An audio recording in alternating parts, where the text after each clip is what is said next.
2 weeks ago, I shared a video in which I explained the plans that we had formed for our church services here at Beccles Baptist Church following the announcement of the national lockdown by the government.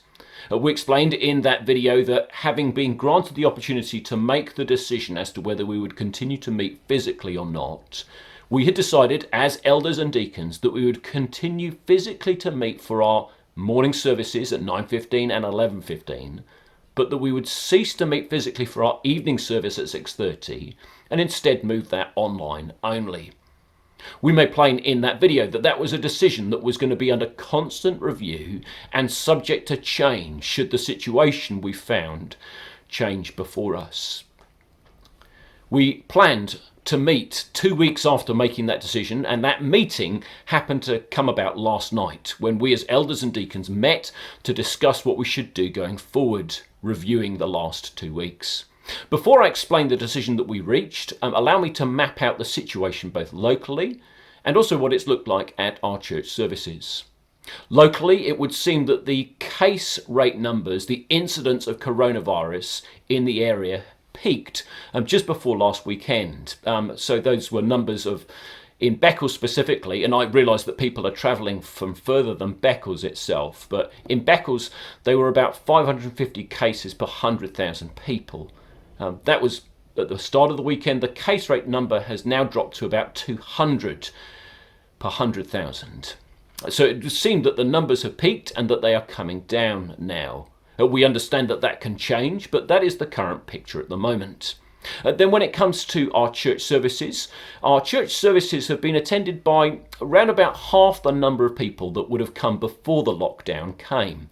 That indicates both that both services are viable totally, they're greatly appreciated by the people that have come, they're not chock full, but it also indicates that a good number of people have felt empowered and enabled to stay away if they felt that that is wisest. We've only had one person who's been coming who's been over 70, and so we're encouraged that the services continue to be safe, but also that people are exercising good and godly wisdom as they try to work out what is best for them.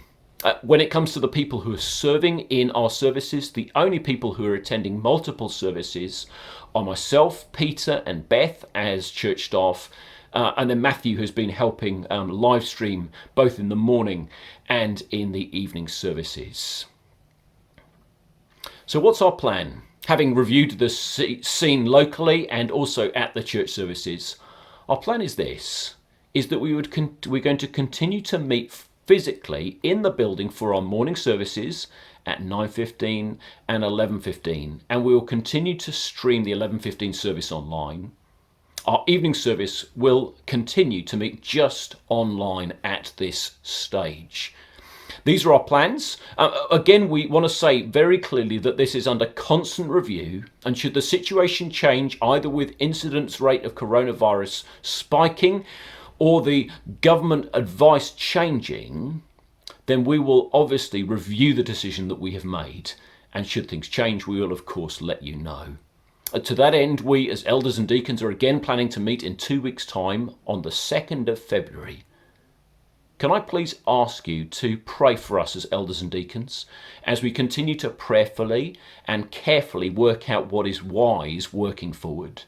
But also please pray for us as a church family, that God would unite us, help us love and serve each other wisely and well, and that God might continue to sustain us through these unprecedented times. As I've said before, if you've got any questions or comments, you want to get in touch, please feel free to pick up the phone or shoot me an email, and I'll gladly answer any questions that you might have. And I look forward to seeing you on Sunday, either physically in the building or online.